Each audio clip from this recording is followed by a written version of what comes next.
Hello, everyone. Good morning, good afternoon, and good evening to wherever, depending on where you are in the world. And thank you for joining today's session that's going to be focusing on diversity and inclusion in the production space. The session will be recorded and the slides will be shared in the coming days. As is customary, I'd like to start with introductions. My name is Simran Kulkarni, and I am on the top left. I am leading the sourcing forum at WFA. My role here is to provide support within the area of marketing procurement, and together with my colleague Hannah, who is our global events manager on the top right, we are going to ensure that this session today is run smoothly. Also joining us today is Camelia Cristache, who is in the top middle. She is the Senior Communications Manager and the Diversity and Inclusion Lead at WFA. She will present the key components of the world's first ever open source guide to tackling diversity and representation issues throughout the creative process, but today specifically focused in the production space.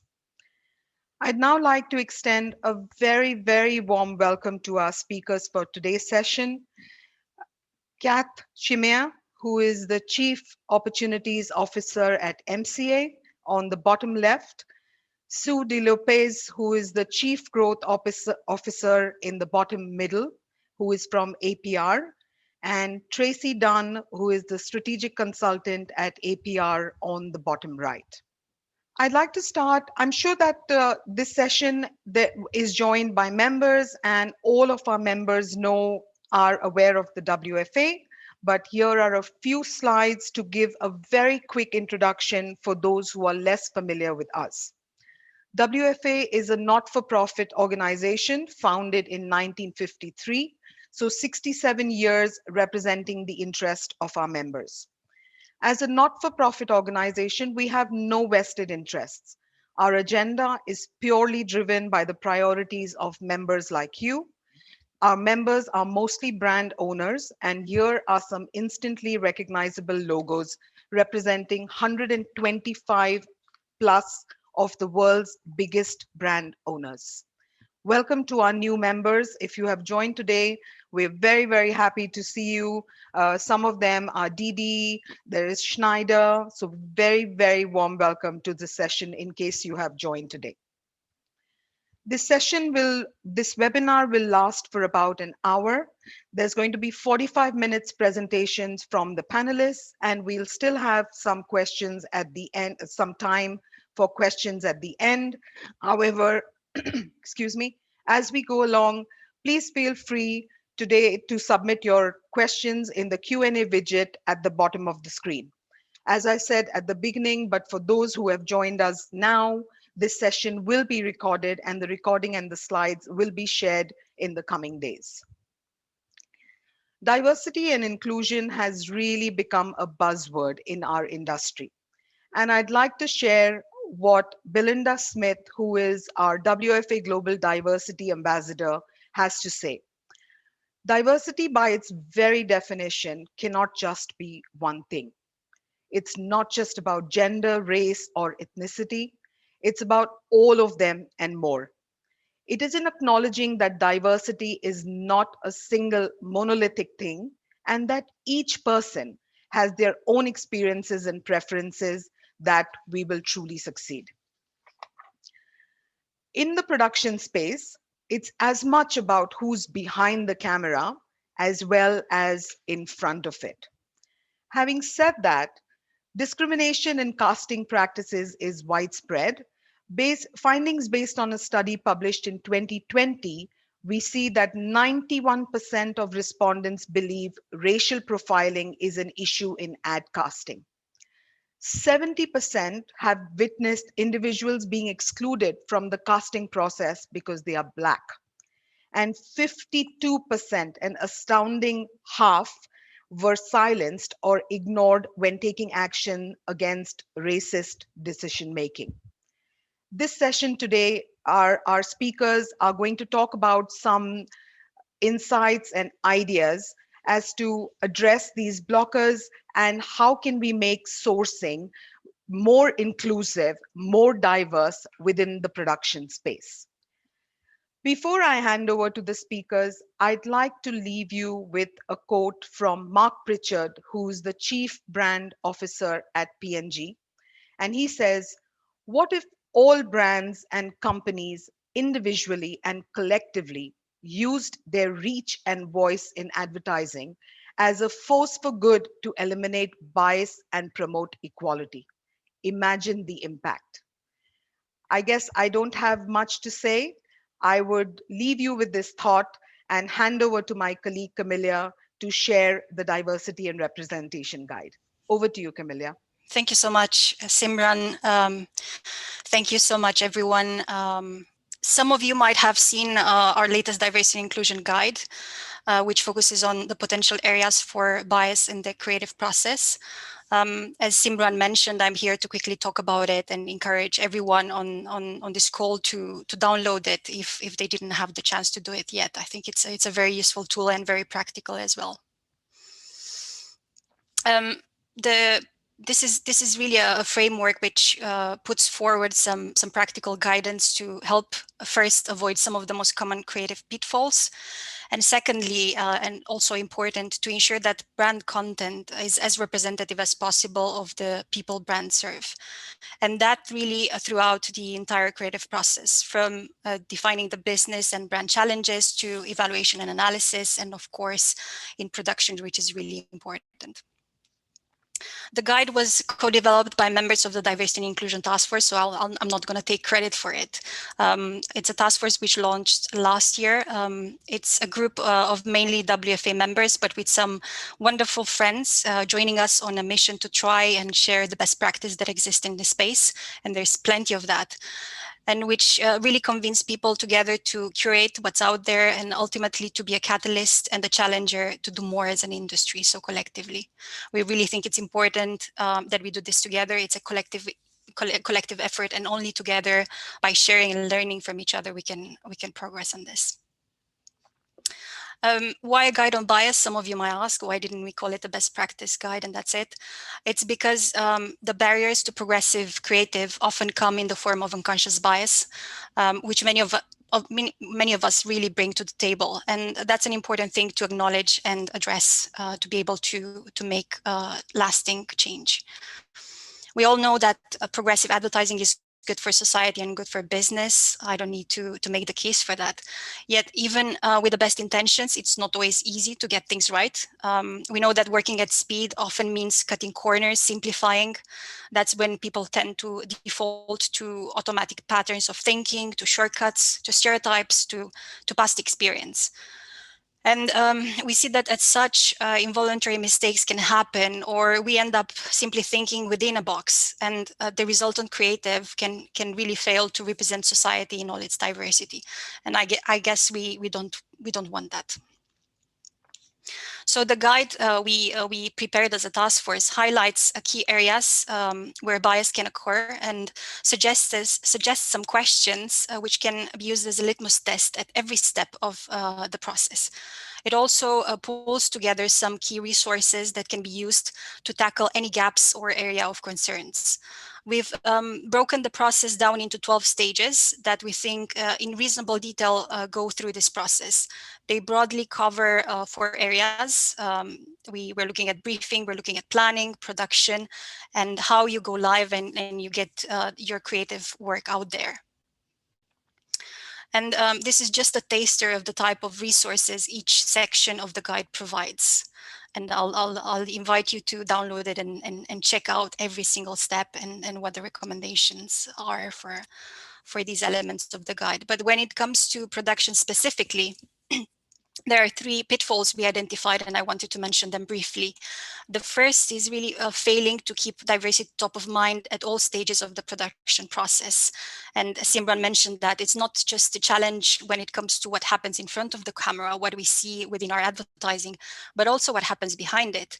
And we see that sometimes we're working with teams which often lack diversity. So how do we fix that? The second challenge relates to post-production. And we're seeing there that sometimes we're failing to check back to ensure the edit delivers on our vision as brands. It's a factor that post-production can change the final impression of the work positively or negatively, but it's not always easy to get that right. And finally, the third one relates to localization, which is equally important. And it's about failing to consider local nuances. So for each of these challenges, the guide provides a checklist, which includes key questions, watch outs, opportunities, and some of the resources that can really help you as brands or as agencies to tackle some of those problems. And these are some of the opportunities and watch outs the guide tries to bring to people's attention when it comes to production, post-production, and localization. For instance, ensuring that you allow enough time for an inclusive casting process, reflecting on whether props or wardrobe choices reinforce stereotypes. Moving on to ensuring that there will be a triple bid tender, including female or other underrepresented directors, and that we go beyond our bubble of existing directors and try to challenge ourselves to work with more diverse directors who can bring in diverse perspectives as well. Then ensuring that there is diversity in the post-production team as well. That's equally important. Every single individual working in this process has a role to play in making sure that our content is more progressive and more diverse. Then casting for any voiceovers, are we making sure that we avoid any stereotypes when it comes to that? Or trying to make assets more accessible for all type of audiences, for instance, by using subtitles or audio descriptions. Finally, ensuring that casting truly reflects local diversity when adapting existing assets, and so on. There are lots of ideas, lots of recommendations in the guide. And finally, the guide also links to useful resources which can help make the journey smoother, I would say, for instance, by linking to initiatives like Free the Bid and Free the Work, which I believe many of you are already familiar with, which can help connect brands and agencies with diverse talent, or the Web Accessibility Initiative, which can be consulted for post-production, or the Startup Alliance 3P framework for creative development, which can also be helpful in the localization phase of the process and throughout the entire process, as a matter of fact. I'll stop here now, as I know there's plenty more to discuss with our guest speakers today, but not before highlighting or reinforcing the message that this is an open source guide. It's available for anyone in the industry to download, to check, and to own. It's available on our diversity content hub at wfanet.org/diversity, and I do encourage you on the call today to download it, share it with your colleagues, share it with your agency partners, and we hope you can find it useful. And that's all for me. This is just a recap of the process and some of the biggest gaps we've tried to highlight. There's more, as I said, in the guide itself.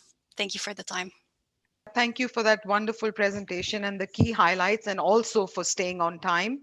And with that, I'd like to hand over to Kath. Thank you very much, Simran, and thanks, Camelia, for that beginning to this. We are at MCA taking a more holistic view on diversity inclusion in this particular seminar, and Sue will go on with a more data and compliance part of this. The first thing that we're going to discuss is the 5 sort of key insights of diversity inclusion as it pertains from a holistic level. The first insight is that consumers are interested in brands that reflect the world around them. So when we talk about diversity inclusion, we're not just talking about age, ethnicity, or sexual orientation. We're actually talking about the hidden biases like mental health, hearing impaired, unemployment, stigma now, unfortunately, with COVID or pandemic current issues.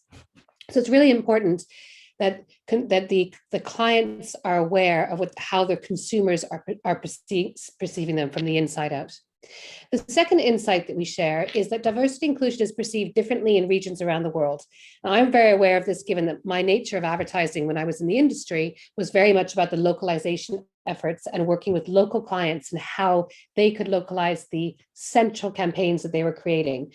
So I had a huge role to play in ensuring that whatever we were doing in a centralized delivery of a master was being reflected locally. And that can often mean that you have to change your talent, you have to change your message when you're localizing it. And it's so important that the message is being correctly conveyed to a local market where diversity and inclusion can be perceived in a different manner. So some examples of that might be in Asia, where the color of skin is perceived in a different way. It may be in Latin America, where age is perceived, where some markets where sexual orientation is a stigma, any of those in areas where mental health is actually frowned upon or closed off from society. So really, it's about remembering that each individual area of the world has their own way of perceiving diversity and inclusion. And how can you factor that into your creative upfront process when you're developing a global, regional, if not local campaign? So this is about the pre-planning effort that should be made by all the agencies and clients. Excuse me. The third insight is that you should never stop at talent. I mean, it's so obvious in advertising that we can just look at who would be on screen and make sure that we're representing ethnically or age or gender. But the most important thing in this particular aspect is to ensure that we're looking at the interfacing production talent, the voiceover, the crew, the post-production, the photographer's, you know, as you can see in these images, the photographer's assistant, who is actually involved in the process. So challenging your suppliers and challenging those individuals that you're working with within your suppliers, challenging them on actually meeting some kind of diversity challenge, making sure they're thinking about all the different areas. So never to stop at the talent, but just to carry on and look behind the scenes of who you're bringing into the entire project. When we say consider diverse and different, we're not just talking about biggest and best in your production supplier selection. And we've seen that in this last year at MCA more than any other given year. So during COVID, you could see that many suppliers were actually closing their doors to business. The clever ones were keeping their doors open, but elsewhere in being able to carry on with their productions. So they are smaller, but they showed that resilience and they showed that tenacity to keep on going. You know that there are many people during this last 2 years, or last year rather, that lost their jobs. Exceptionally talented, bring them back in. Consider in every single pitch you do to ensure that you're really looking across not just the biggest and best, but you're also looking across the nimblest and the new ones that have come into the marketplace, because they're really worth considering and there's some exceptional talent out there. So that is for our insight number 4. The final insight is that one size does not fit all. As we know, in the localization effort, that final stage of delivering a creative master does not stop there. It goes right through to every single challenge you have in your communication mix as you fulfill your media. So consider it all in your PR and your social, everything you're doing. The localization effort must be aligned with the diversity and inclusion respects of that local market. And it really does differ in every single market. So it shouldn't stop at that creative master and assume it can be used everywhere. We all know this in the industry of localization, but always consider the consumer and the local impact your campaign will have on the consumer themselves. The next part of this is about the actions that you might be able to take. So again, in a more sort of holistic and larger manner, stipulate diversity in your production guidelines. So any production guidelines that you have for your agencies, for your if you go direct to production companies, for your production companies, make sure that you're stipulating that you want to follow a diverse and inclusive nature within any campaign that you're managing, within any production that you're doing, within any communication that you're handling. Ensure that they have an ethical supply chain themselves. Ensure you have an ethical supply chain. Make sure that you have a conversation with them to, if they don't know how they might be able to approach a diverse cost or crew within their production, and talk to them about it. I mean, really, this is a long-term vision, and nothing can be turned around in a short period of time. We know agencies work with specific production companies. They may not find that their production companies have any kind of policy. So this is a long-term strategy that needs to be developed over time. The second action you can take is reflect on what your peers are doing. All of our clients speak to each other. We all speak to each other in our world. Reflect on how they've managed to meet the challenges of diversity. How have they managed to have an inclusive relationship with their suppliers? Who have they come across who are very, very flexible in the way in which they approach it, and who actually have a policy in place already and are waiting for someone to come and challenge them on it. You know, so really do speak to your peers and find out what they're doing in this area, because you will find that many of them are pursuing D&I initiatives everywhere within their supply chain. The third part is to listen to your consumers, not just that, but your families and your friends. How do they want to be communicated to? when they sit down to watch television at night, how do they want those advertisers to be communicating to them? How, their age, their gender bias, their sexual orientation, their color, their every single part. How do they want to be communicated to, so that they look at your brand and think, yes, that's a brand that I want to consume. That's a brand that I want to be part of. Really, really important. And your families and friends may be the very first place to start. So how do they wish to be communicated to? The fourth part is consider the mental health community. So taking care of our broadening community, I mean, this is rife in everything we are doing now, and thankfully has become much more prevalent as a discussion topic across the world. And it's been something that has been difficult within our industry and not really addressed. So always consider that mental health community, or just generally the community of people who may, during the post-pandemic time, be seeking to work again and are being ostracized, and they shouldn't be. There's so much exceptional talent out there that could be used in any manner of production. So always consider these hidden biases. The final part is to challenge your own suppliers on their diversity ambition. When I say challenge, I don't mean challenge them in terms of forcing them to have a diversity policy in place, but to at least be open to having a diversity ambition, to make sure that they have thought about inclusion, make sure they have an ethical sourcing policy, make sure they have an ethical recruitment policy and who they're bringing in, and consider who they're putting onto their productions. So that would be our step 5, or sorry, our action number 5 that you might be able to take away from this. That's it. Thank you very much for your time. I'm going to stop sharing now and hand over to Simran again. Thanks. Thank you so much, Kat. That was fantastic. And while you were making the presentation, I was just thinking about it. We're talking diversity and inclusion, and here we are, a panel of women. It seems very skewed, but I absolutely have to say that proud to announce that we are diverse in terms of where we are located and diverse in terms of nationality. So with that, I'm going to hand over to the beautiful Latina, Suda Lopez. Thank you so much. I really appreciate the opportunity that you're giving us to speak on this topic. This topic obviously is a global topic, as you guys all are aware. And what's beautiful about what we're doing at our company at APR is that we work across 62 organizations globally and across 14 different categories. And the events of last year have really elevated this conversation across all different continents. So today, what I'm going to talk to you guys about is going to share some of the learnings that we have seen over the last year as we have talked to different organizations. We'll also talk about how you can set a path for progress on how you can build your D&I efforts on your content creation. Some examples as to how you can set up some goals, because we're hearing a lot more that action is required and be able to track and measure what your progress is in this area. And then lastly, just going to share some resources that are available to you. Some of them already shared by the WFA, which are fantastic, but we also have a list of resources that can be available to anybody on this call.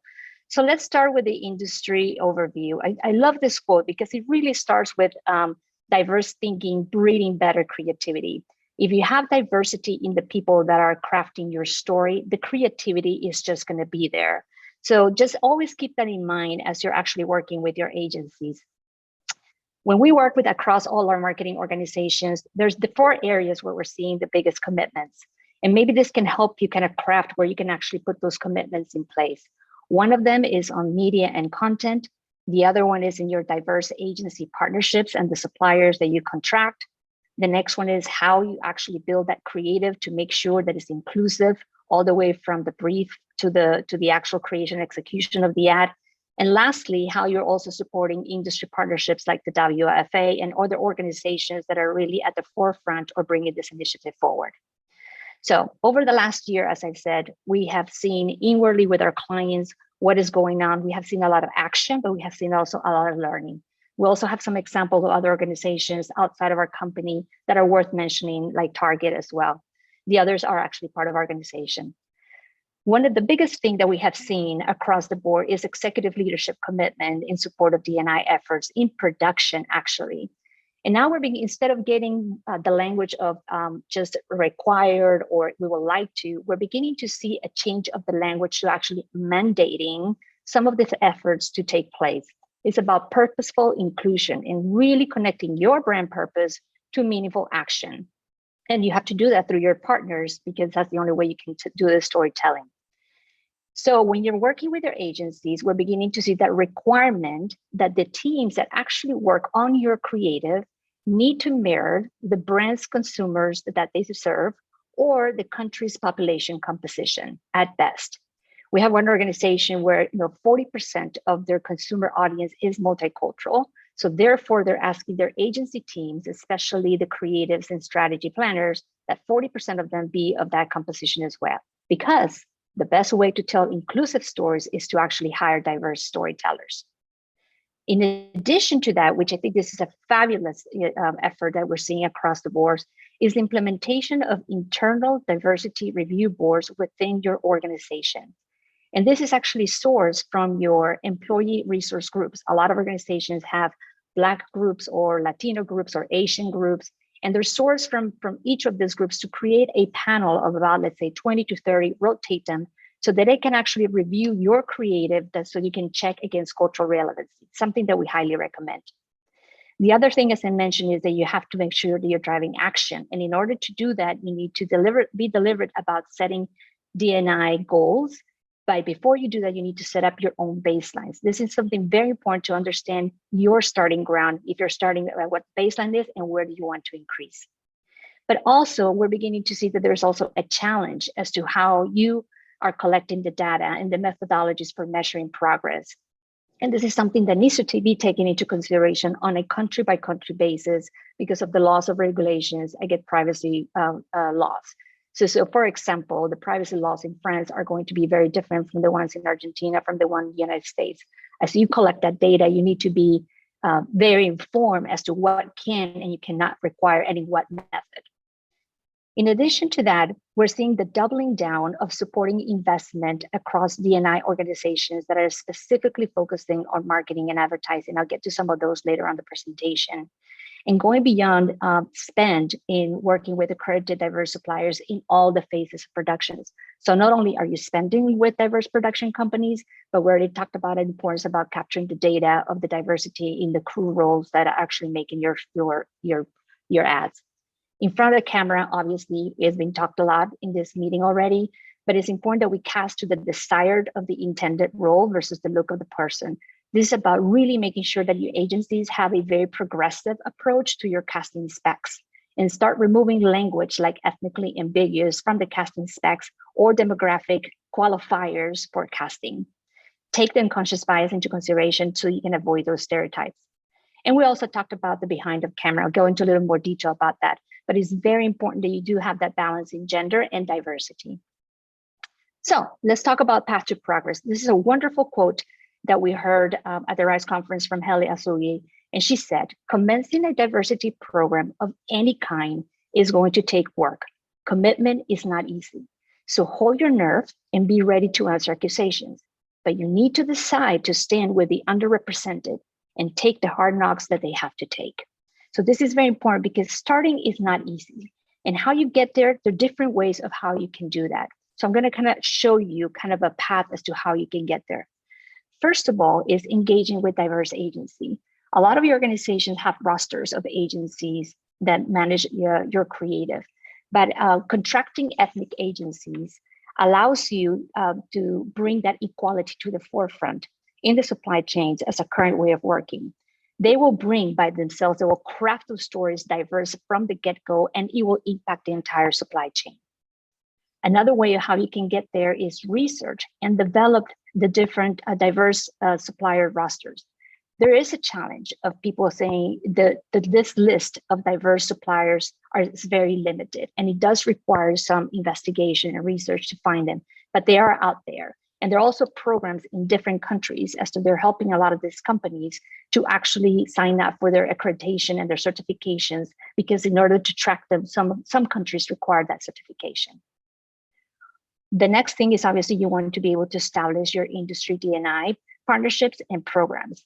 So be able to work outside of your agencies and production companies, and what are some of the programs out there that are actually fueling the entire industry in advertising. Mentorship programs, specifically in production, there are many out there. Then define your D&I KPIs is very important, and develop the process as to how you're going to implement your program. What is the toolkit? What are the elements required so that you can launch it and then enforce the compliance with all your key stakeholders? And then obviously you have to onboard and train everybody to make sure that you're implementing that workflow.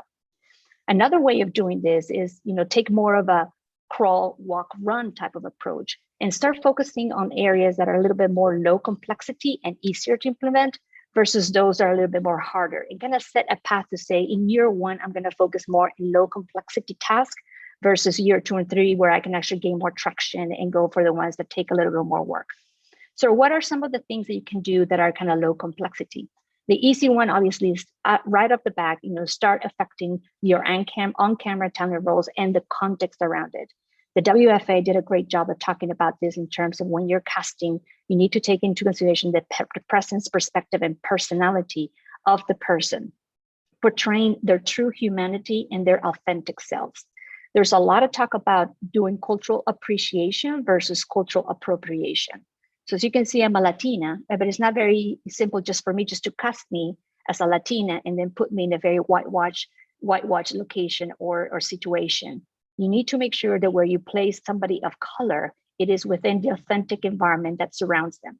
And that requires in production, detail and intentional attention to things as the wardrobe that I'm going to be wearing, the makeup that I'm going to be wearing, the art direction, the furniture, the location, even the music, the surrounding, the food that is being portrayed. You have to be very intentional around all the artifacts to make sure there's about the appreciation of that culture and not the appropriation. As you go through the complexity of the spectrum, then you can start focusing on your supplier diversity, whether it's through your agencies or your production partners, to make sure that they're diversity owned. You can do this across many different types of companies, not just agency production companies. People also need to take a look at photography studios, post-production studios, sound studios, music studios. There are a lot of companies out there that are diverse owned, and they should be part of your roster. Moving on to complexity is, again, kind of beginning to track the diversity behind behind the camera, and that is your production crew. And I'll go into the methodology of the data tracking because you have to be very careful as to how you actually track this information. In a lot of countries, the methodology has to be vetted sometimes by your legal teams to make sure that you're protected, as well as the agency and the production company. But you can go as deep as capturing 7 roles within the production.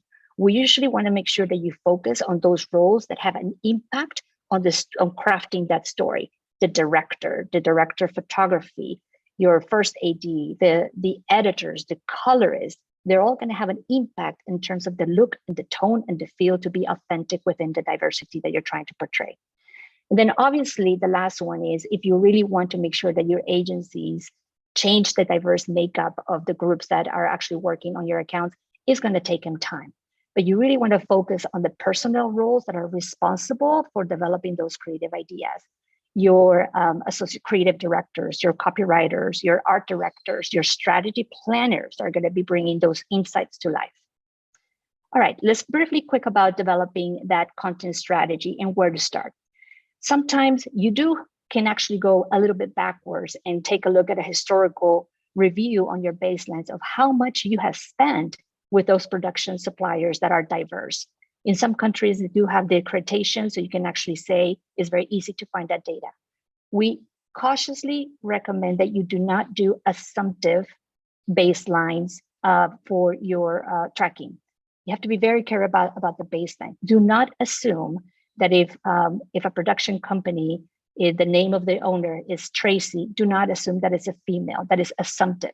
Tracy can be a male or it can be a female. So you need to make sure that that you use certifications and that you vet it so that you're protected legally.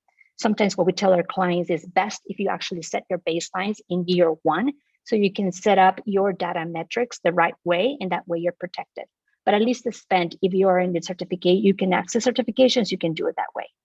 Then the next thing is you need to actually craft what your goals are. Set very clear goals and then very specific KPIs underneath of how to achieve those goals and the approach as to how you're going to do it. Then develop the program, the guidelines, the toolkits. We talked a little about also revising your production guidelines and your tracking methodologies, and then obviously drive accountability. So let's talk about goals, because I think this is probably where the biggest work that we have done with our clients over the last 12 months. A lot of session and a lot of intention needs to happen as you're crafting these goals. Make sure that you set up goals that are attainable, and they also define what is the data capture methodology as to how you're going to measure that whether you're driving success or not against those goals. You have to be very intentional about the goals and set up metrics. If you do not intentionally include those goals, then you will unintentionally exclude. That's what actually ends up happening. So making sure that you have the buy-in all the way to the top in securing those goals is important. Right now, I'm just going to give you an exercise. This is by no ways of me telling you this should be your goals. I'm just doing this just as a way to share an approach. You could say that one of your goals is that you want to increase representation in the roles that craft your storytelling. You can make that a goal. So from there, you can actually list, okay, so what are the KPIs that I need to make sure that I deliver to achieve that goal? And some of the KPIs are some of the things that we already talked about. One of the things is that I am going to definitely institute an internal D&I creative review board to review the content for cultural relevancy within my organization. And then on the right-hand side, use this as a template to say, what is the impact of doing that? What are some of the considerations? Because every company is very different. You might not have employee resource groups within your organization. So you might have to do a little bit of homework in terms of how this can be done. So the right-hand side is a way of listing your consideration, who the owners are, and actually putting some dates as by when you need to achieve this. You can have another KPI, and again, these are just examples of establishing parameters for all creative development.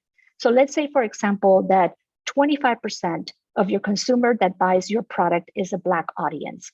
So you can actually say, establish a parameter such as 25% of all the creative, all the content that I'm going to produce is going to represent a Black consumer. So those are ways of actually be very intentional about the goals they're setting. Or, like I said earlier, you can actually, because they're actually responsible for crafting your story, you can make a goal to say agency personnel to reflect the makeup of the consumer or my local population and put a metric to it. Or also you can put a metric by the different types of roles that you want behind your camera crew. Again, these are all examples so that you can take into consideration. Here's another goal. There's a lot of metrics out there, and one of the most important metrics that we're seeing come across the board is the amount that you're actually going to spend on diverse suppliers or the percentages of the total spend. And some of the KPIs, obviously, that you can do against this is against your media. So commit to a spend of X media in diverse audiences. Or you can also commit to partnering, let's say, with a Black-owned media publisher to develop media, but also content on your behalf. So here are some ways as to you can actually increase your diverse suppliers. Beyond media, you also can look at all production companies, as we talked about, increase and commit to spend an X% with diverse production companies, but go beyond that into stock photography with diverse suppliers and that have diverse content. And let's not forget about creators. You can actually set up a KPI that is to increase by X% the use of user-generated content that is diverse or influencers that are diverse. So there are different ways as to actually how you can actually open up the diversity pool in where you actually want to make an impact. Goal number 3 talks about executing with intention to increase in diversity and cultural appropriation within all content. We all have heard it, and the WFA also has mentioned it within their playbook, inclusion at the heart. Make sure that 100% of all your creative brief must include insights that transcend ethnic, race, and or address a specific diversity. This is at the core of creative storytelling. But then from there, you also need to work with your agencies. Here's another example. The agency also need to change as to actually how they cast and how they look at specs in all the areas of production. They need to change the way that they do casting and provide you with a defined progressive approach for that. And we already talked about setting intentional goals about the on-screen camera that you want to be able to achieve of the different diverse backgrounds. And then, as we also talked about earlier, it's not just about the casting, it's really about all the artifacts that surround this person to support cultural appreciation and not appropriation. So again, just very brief examples as to how you can do this. Once you actually have your goals and your KPIs, then you're ready to actually develop and implement your content creation programs. Then you can actually, now you have your goals, you have defined the data metrics, and now you can say, okay, where I'm going to track that, what type of projects I'm going to do this, if this is going to be for motion projects, for still projects, etc. What are some of the documents that are required that I'm going to be using to make sure that I capture the data correctly? Those can be your production guidelines, your bidding specs, your bid and award requests, your RAP reports. All of these documents and templates need to be created in a toolkit so that you can actually onboard all the key stakeholders, train them before you can actually launch your program. And this is something that we're actually helping our clients to do, is kind of create the entire program for implementation. And then lastly, driving accountability. And this is the most important one. Because we're seeing that this is coming from the top, from the CEO level, accountability has to be there. So the recommendation is to use a third-party objective entity for the data collection. Because of the legality of some laws in some different countries, you have to be very careful as to how you capture the data. It is recommended that you do it through a third-party objective entity for the data capture. The people that are responsible for hiring this talent or hiring production companies should not be managing this data. It is very important that this data is anonymized, is aggregated, and is reported back to you in a generic and aggregated fashion. That's why the recommendation is that it should be a third party. We do provide services like this, but it's important that you do this because it protects the brand, it protects the agency, and it protects also the production companies. Then establish your quarterly reporting within your governance board. Some of our clients are retailers that they want to see the reports on a quarterly basis. And some of our clients are CPGs that actually want to see this at least biannually or on an annual basis to see what the progress. The importance here is that you want to be able to calibrate to make sure that you're impacting your next cycle of production. And based on those findings, you can actually continue to improve on what you're doing. So this is just an example, actually comes from P&G, as to how Marc Pritchard kind of shared at a conference as to how he has portrayed his accountability dashboard. So you can see on the left-hand side, he said he has metrics for women and gender, as well as race and ethnicity, 50% for women, 40% for race and ethnicity, and then a simple scorecard that he presents to his senior leadership. If the brand is delivering on that, is the agency delivering on that, are the production initiatives delivering that, is my media delivering on that? Just a very simple scorecard, but obviously there's a lot of more metrics behind it. And then lastly, there are a lot of D&I production resources available. We have this available for our clients, like D&I resources in production, content creation recommendations, list of production assistant programs, the US Certified Production Company list, and D&I glossaries. But here is just a sample of the things that are available specifically in EMEA. The one that I want to highlight here is the one that was announced by BMLY. It's called the Fair Check, which is usually like a similar, like a spell checker, but for unconscious bias. It actually checks and highlights and suggests alternates. This will be available and it will be open source for everyone within a year. So there are a lot of amazing tools. And once we actually distribute the slides, you will see that we actually highlighted several of this so that you can actually do a little bit more research, but also for your agencies so that they can understand that all of this is available in terms of the resources. And that's it. Thank you very much. And I'm going to turn it over to our wonderful friends at WFA. Thank you so much, Sue. This was fantastic. I think we've been on time, and this leaves a lot of time for questions from our attendees. We can see a lot of questions coming in. Thank you, Kat. Thank you, Tracy. Thank you, Pat, for answering a few of them. I'd like to take some that have come in that have not yet been answered. And in case we don't manage to address all of the questions, we will put them in a document and upload them along with the recording of this webinar. Sue, I'd like to address this question to you, since you just talked about resources and, creating achievable goals. There is a question here that talks about, given the sensitivity around asking questions, because we know diversity means different things for different regions, and you can ask certain questions somewhere and you can't ask certain other questions somewhere else. Given the sensitivity around asking questions, what are some of the ways that our members can set a baseline? Because if you can't measure it, then you can't improve it, right? So what are the ways Exactly. in which our members can set a baseline? The easiest baseline that you can set is through spend, right? And it could be through your production companies to see if they're accredited. The problem is that in many countries, the certifications, as I mentioned, do not exist. So that presents a problem. So the historical review from what we're seeing on our clients has been an issue. We have tried it, and that really got us into a situation from a legal standpoint that you cannot assume. The important thing is setting up your baseline. Our recommendation is on your year one. Some clients want to drive a lot of action pretty quickly, and they say, well, I don't want to do a baseline for an entire year. Can I just do at least 6 months? 6 months is probably the right amount of time to set up the baseline for the future.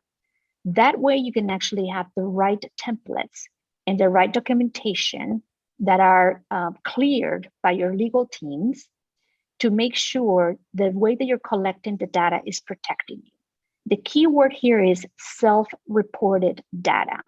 And to make sure that when you're collecting the data, you're not collecting names or personal information.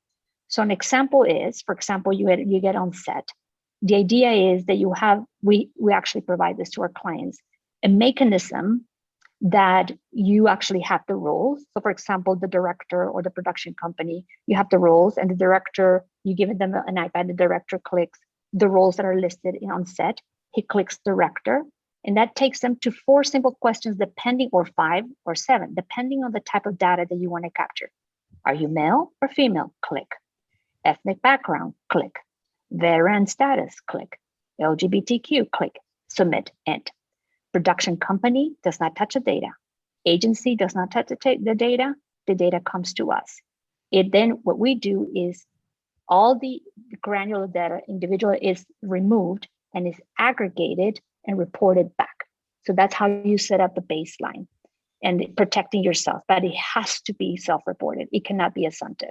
And the goal is to do it over 6 months or a year, depending on what you want to achieve. Does that help?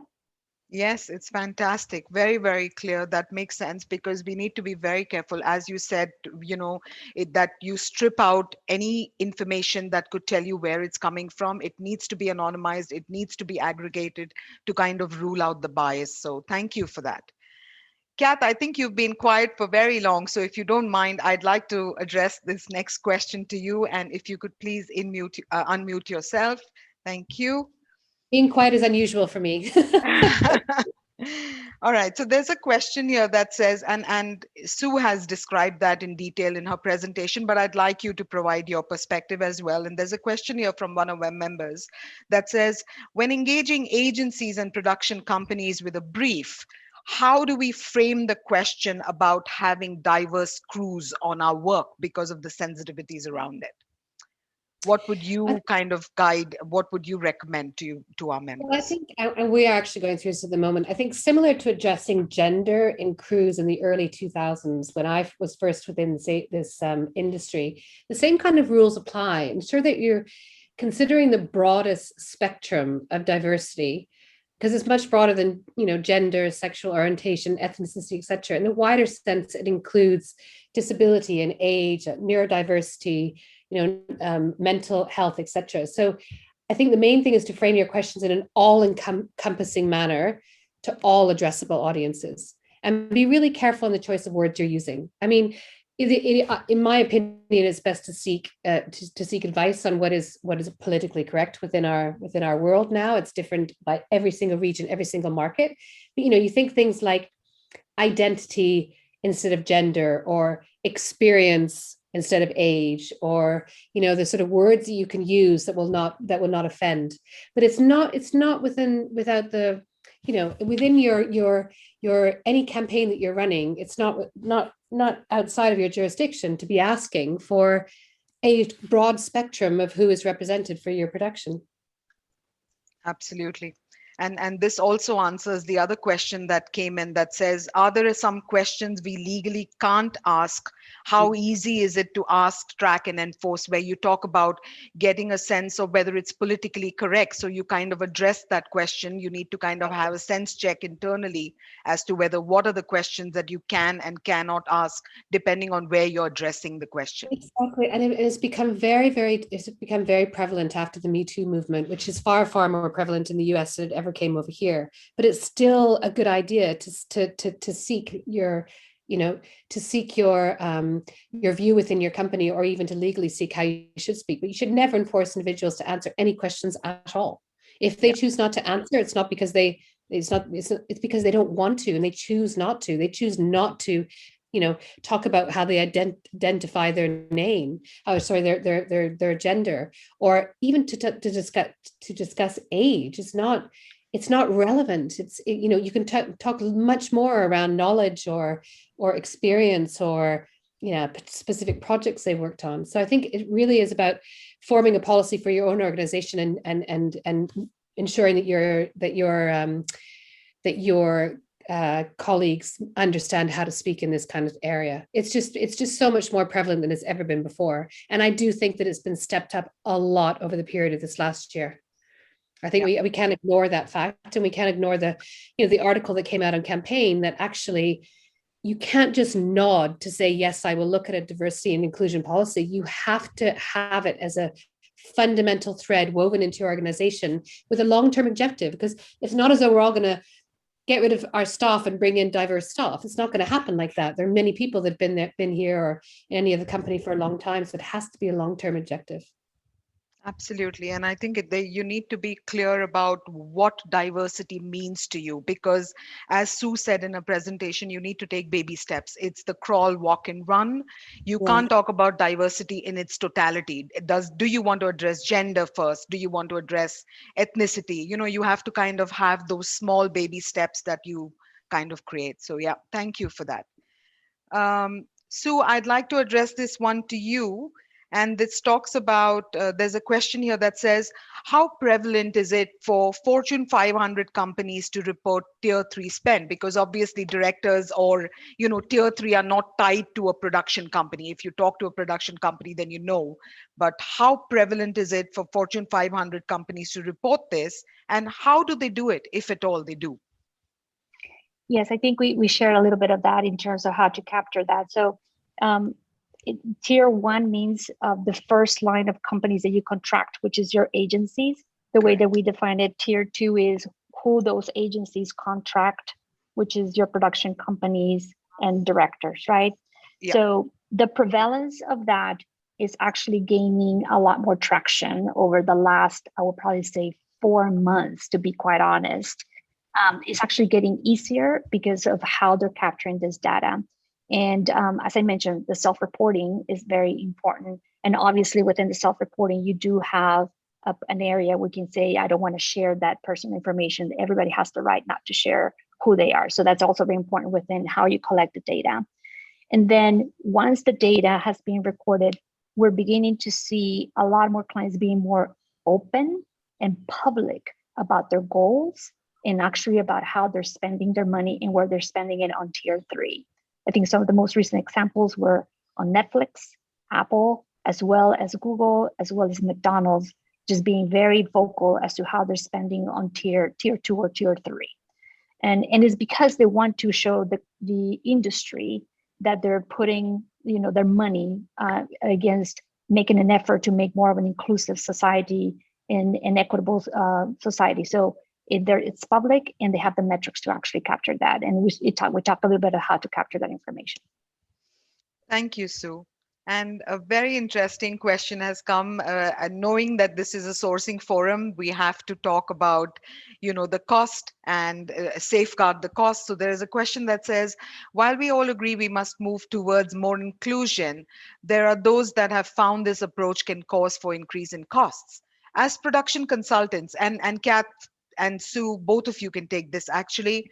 As production consultants, are you finding this still to be the case, or are we on the forefront of cost more in line with non-diverse suppliers? So do you think getting in, driving diversity would mean increase in costs for production? In production, not necessarily. We're not seeing that, because once you actually do make the commitment to bring diverse directors and diverse production companies, the cost should not be higher because of that. So that not necessarily is related to cost. Where you might actually have some potential costs is in your agency roster. You might say that I do have one agency that specializes, let's say, in total market, but I do want to bring a diverse agency that is going to bring those diverse insights. Keep in mind, if you bring that diverse agency, that has a ripple effect in the entire creative supply chain. Diverse agencies and ethic agencies are going to skew to bring diverse directors and diverse production companies and diverse crews. So it has an impact. So it will be the cost of contracting another agency, but not necessarily within the productions that we're seeing. We're seeing incremental costs. Yeah, I would definitely say there should be no additional costs or change in costs if you're bringing in a diverse crew versus anything else. It should just be, it should be a mind ethic. It shouldn't be anything to do with cost whatsoever.